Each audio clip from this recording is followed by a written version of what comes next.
మిత్రులందరికీ శుభోదయం. Welcome to morning news. Local news కి స్వాగతం. అసెంబ్లీలో స్కిల్ వర్సిటీ బిల్ ప్రవేశపెట్టిన మంత్రి శ్రీధర్ బాబు స్కిల్ యూనివర్సిటీ ఏర్పాటుకు ద్వారా యువతకు అధునాతన పరిజ్ఞానం అందించడంతో పాటు నైపుణ్యాలను పెంపొందించడమే ప్రభుత్వ ప్రధాన లక్ష్యమని ఐటీ పరిశ్రమల శాఖ మంత్రి శ్రీధర్ బాబు గారు అన్నారు. రాష్ట్ర ప్రభుత్వం ప్రతిష్టాత్మకంగా ఏర్పాటు చేయనున్న స్కిల్ యూనివర్సిటీ బిల్లును ఆయన శాసనసభలో ప్రవేశపెట్టారు. ఇది ప్రభుత్వ ప్రైవేట్ భాగస్వామ్యంతో ఏర్పాటు కానుంది. యూనివర్సిటీ ద్వారా రాష్ట్రంలో ఆర్థిక అభివృద్ధితో పాటు ఉపాధి ఉద్యోగ కల్పన దిశగా సర్కారు ముందడుగు వేసిందని మంత్రి శ్రీధర్ బాబు గారు అన్నారు. నైపుణ్య విశ్వవిద్యాలయాన్ని ఆర్థిక ప్రణాళిక వ్యూహాత్మకంగా పెట్టుబడిగా శ్రీధర్ బాబు గారు అభివర్ణించారు. తద్వారా ప్రతి మండలంలోని మహిళా సాధికారతకు కూడా ఉపయోగంగా ఉంటుందని గతంలోనే శ్రీధర్ బాబు గారు చెప్పడం జరిగింది. అదే విధంగా ఏదైతే శ్రీధర్ బాబు గారికి కృతజ్ఞతలు తెలియజేసిన కుటుంబ సభ్యులు మండలంలోని ఆన్సాన్పల్లి గ్రామానికి చెందిన ముఖ్య కన్యా నాయకులు కాలు సమస్యకు సంబంధించి నిమ్స్ ఆసుపత్రిలో అనారోగ్యంతో చికిత్స పొందుతున్నట్లు సాయం కోరగా శ్రీధర్ బాబు గారు వెంటనే స్పందించి ముఖ్యమంత్రి సహాయ నిధి ద్వారా వైద్య ఖర్చుల నిమిత్తం వీరికి 1,25,000 రూపాయల ఎల్ఓసి మంజూరు చేయించడం జరిగింది. వారికి ఏదైతే కన్సాన్ నాయక్ కుటుంబ సభ్యులు శ్రీధర్ బాబు గారికి కృతజ్ఞతలు తెలపడం జరిగింది.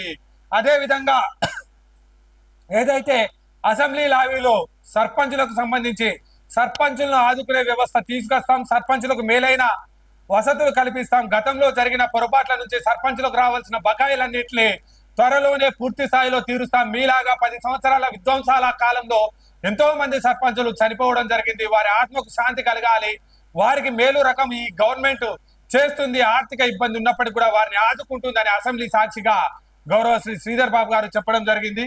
అదే కాకుండా ఒక మనిషి ప్రాణం ఎంత విలువైనదో కళ్ళకు చాటి చెప్పే సన్నివేశాన్ని మనం గతంలో చూసాం. ఇప్పుడు చిన్న పక్షులు ఊర పిచ్చుక పక్షి సైతం ఒక ఊర పిచ్చుక ఆ ఇంటి వరండాలో సడన్ గా శ్వాస ఆడక పడిపోవడం జరిగింది. అది చూసిన వెంటనే ఇంకో ఊర పిచ్చుక వచ్చి సిపిఆర్ చేయడం జరిగింది.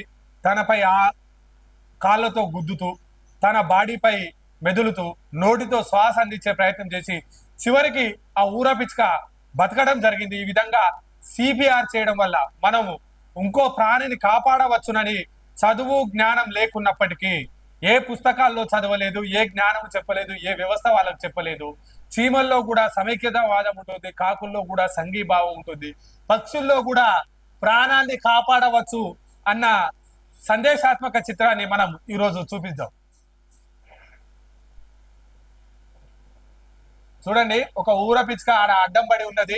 ఆ ఊర పిచ్చుకకు సంబంధించి ఇంకో ఊర పిచ్చుక వచ్చి ఆ పిచ్చుకను ఆ పక్షిని మీది నుంచి ఇట్లా ఆడడం జరుగుతుంది, మీదికి ఎక్కి తొక్కడం జరుగుతూ ఉంది.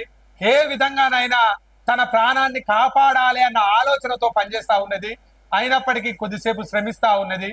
పాపం ఏం పాలుపోకున్నా, ఏ చదువు చెప్పకున్నా, ఏ స్కూల్లో చదువు లేకపోయినా, ఎక్కడ విజ్ఞానం చెప్పకపోయినా, ఎవరు ఫస్ట్ ఎయిడ్ చేస్తే బతుకుద్దని చెప్పకపోయినా ఒక ప్రాణాన్ని కాపాడాలి అన్న తాపత్రయం ఆ పిచ్చుకను కాపాడే ప్రయత్నం చేస్తా ఉంది. అందుకు సంబంధించిన విజువల్స్ మన న్యూస్ ఛానల్లో ప్రత్యేకంగా చూడవచ్చు.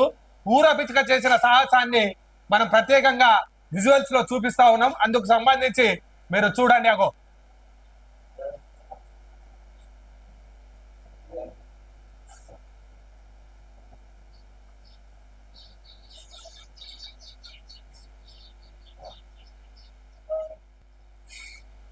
అగో దాదాపుగా కదిలిన పరిస్థితి వచ్చింది. అగో అగో అగో అగో ఆ పిచ్చుక లేచింది. ఓకే, ఒక మనిషికి సంకల్పం ముఖ్యం. సంకల్ప బలంతో ఏదైనా సాధించవచ్చు. మనిషి బలహీనతే మనిషికి భయం. మనిషి సంకల్పమే గొప్ప ఆయుధం. మనిషి అయినా, పిచ్చుకైనా, జంతువైనా, మనిషి మేధాశక్తి అయినా ఈ ప్రపంచంలో అత్యంత బలమైనది సంకల్ప బలమే. పక్కవాడికి సహాయం చేయాలన్న ఆలోచన వస్తే ఏ దైవత్వమైనా సహాయం చేస్తుంది. నువ్వు ధైర్యంగా పోరాడితే దైవం సహాయం చేస్తుంది. నీ సంకల్ప బలం అవతలి వారికి సహాయం చేయాలన్న ఆలోచన నీలో ఉంటే దానికి దైవత్వం సహాయం చేస్తుంది అనే దానికి ప్రధాన నిదర్శనం. ఇంతటితో లోకల్ న్యూస్ కు ముగింపు.